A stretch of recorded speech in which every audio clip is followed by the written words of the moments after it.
欢迎收听3月31号的迦南之声，我是世界牧师平安。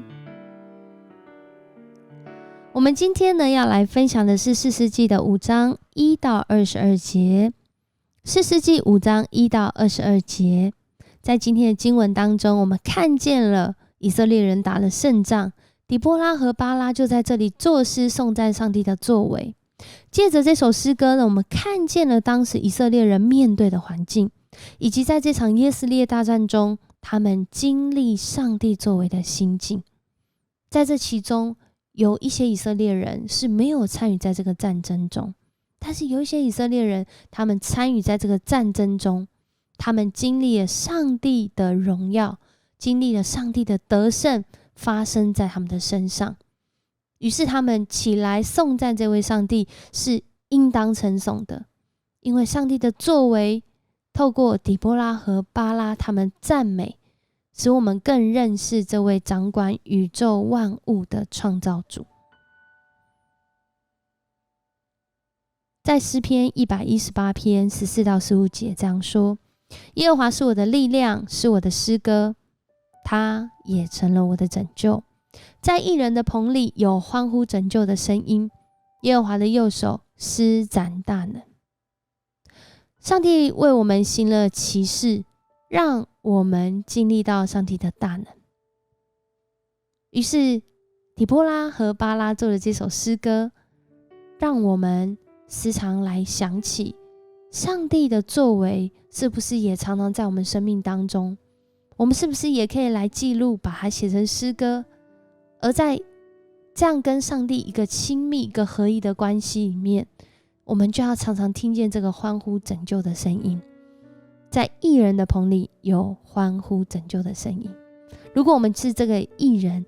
我们就会好像底波拉、巴拉，我们在这里经历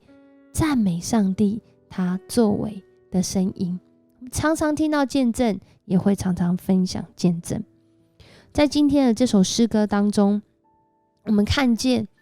底波拉和巴拉一开始赞美上帝，是因为在他们当中这些弟兄姐妹应该说这些以色列人，他们愿意出来甘心牺牲自己，所以应当要称颂这位上帝。为什么说甘心牺牲自己呢？因为当时出来要跟西西拉打仗的时候，这些人大概是抱着必死的决心这群步兵也没有这些军备，没有这些铁战车，又要在这个耶斯列平原打仗，怎么能打赢呢？然而上帝就是有办法，不仅让他们打赢了，甚至让对方几乎是全军覆没。透过大自然的力量，在今天的经文也有写到也是因为这个诗歌，我们才知道说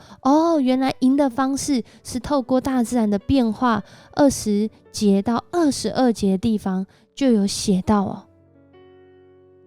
在今天的经文说，好像这个星宿或是晨星从这个天上征战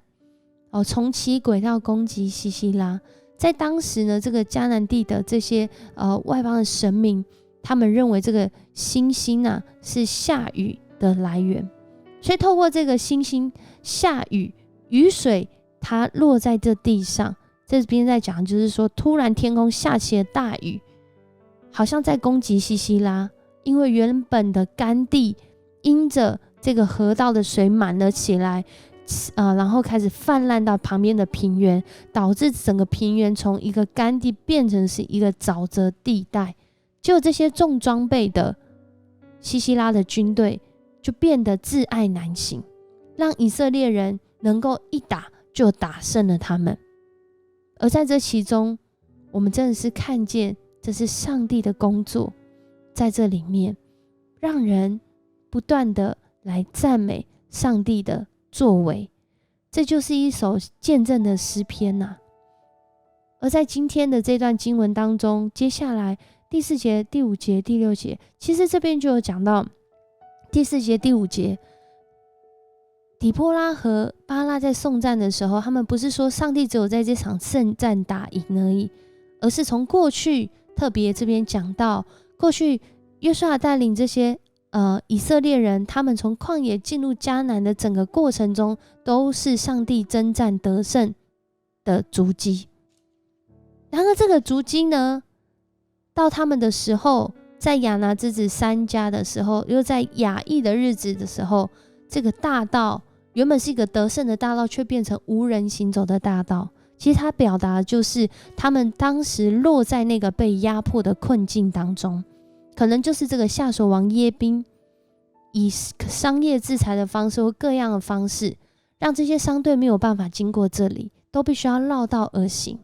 面对这样子的压迫，面对这些以色列的官长停止被遗弃，上帝兴起，听见了他们的呼求，兴起了底波拉，成为这样的一个士师的角色，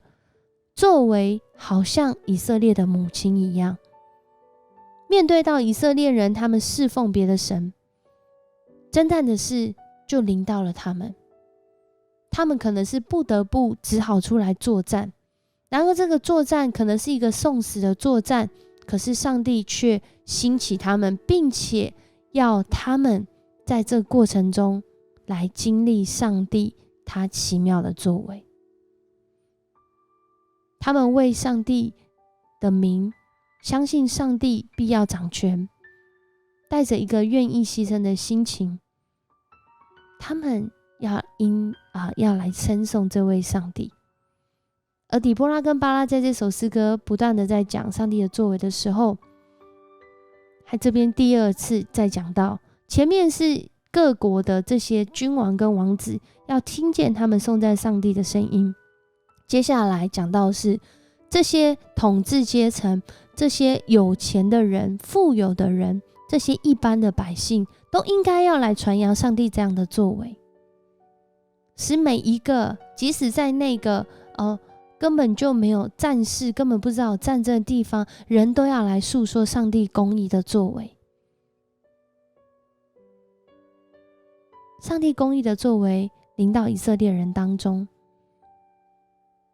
审判也是拯救，怜悯也是判断，让以色列人们看见这位上帝是一位公义的上帝。然后在这段经文当中，我们也看见了12节一直讲下来到22节，其实有讲到当时以色列人各支派他们对这件事情的反应是什么。有些人他们没有参与在这其中，很可惜，上帝的作为他们听见，但是没有发生在他们自己身上。然而这些愿意起来跟随，愿意牺牲自己的人，他们就在这其中要欢喜快乐。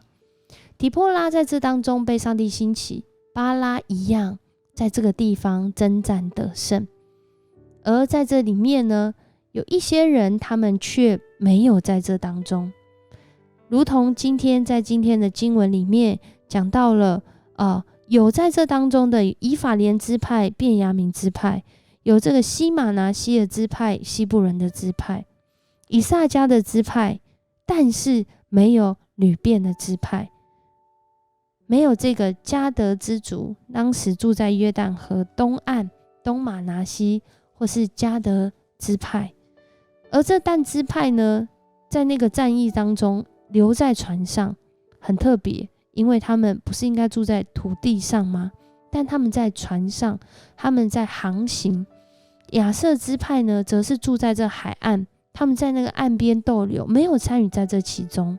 但是还有西布伦支派跟拿弗他利支派在这个战场上拼死争斗。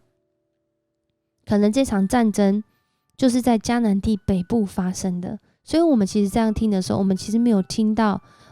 这个西缅或者是犹大支派。在这一场耶斯列大战当中，上帝使用了大战的变化，为他们征战得胜。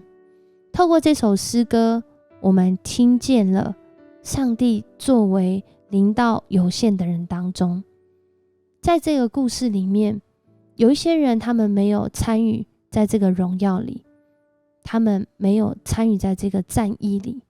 但是参与的人，我相信那个心里面的喜乐是很难没有经历的人很难理解。如同我们自己在经历上帝的见证的时候，很多时候别人并不知道这是一位怎样的上帝，但是透过我们的赞美，透过我们的分享见证，人就听见了上帝的作为在我们的生命当中。所以我们在今天的经文分享当中，我们可以来记录一下，我最近经历了一位什么样的上帝。不要小看你的故事，可能你的故事透过你记录下来之后跟身边人分享，它将要带来一个美好的影响。就是当我们好像在写这个见证，就很像在赞美上帝的作为一样，我们身边的人也要透过我们的这个作为更认识上帝。透过我们每一个礼拜，不管是礼拜来赞美神，每一天的祷告来赞美神， RPG 的时候来赞美神，或是我们分享我们的见证，我们身边的人还有我们自己也会更认识这位上帝。就像今天底波拉和巴拉跟我们分享的一样，我们要欢呼赞美主，因为他是独行其事的上帝，他是在那黑暗当中仍然定义要拯救我们，施行怜悯，但是也是执行公义的上帝。我们一起来祷告。爱我们的上帝，我们向你献上感谢，透过这首诗歌，我们看见你的作为。主，你的作为在这些愿意信靠你的人身上，真的是有满满的喜乐，让我们忍不住要欢呼赞美主。你是我们的力量，你是我们的诗歌。主啊，若是我们是合你心意的人，必有这些欢呼赞美的声音要在我们当中来发生。主，也让我们被主来兴起，常常将我们所经历你的故事、见证和赞美你的声音向我们身边的人来分享。谢谢你与我们同在，我们这样祷告，奉主耶稣的名求，阿们。谢谢你收听今天的迦南之声，愿上帝得胜的诗歌也临到你的生命当中。我是思谦牧师，我们下次见。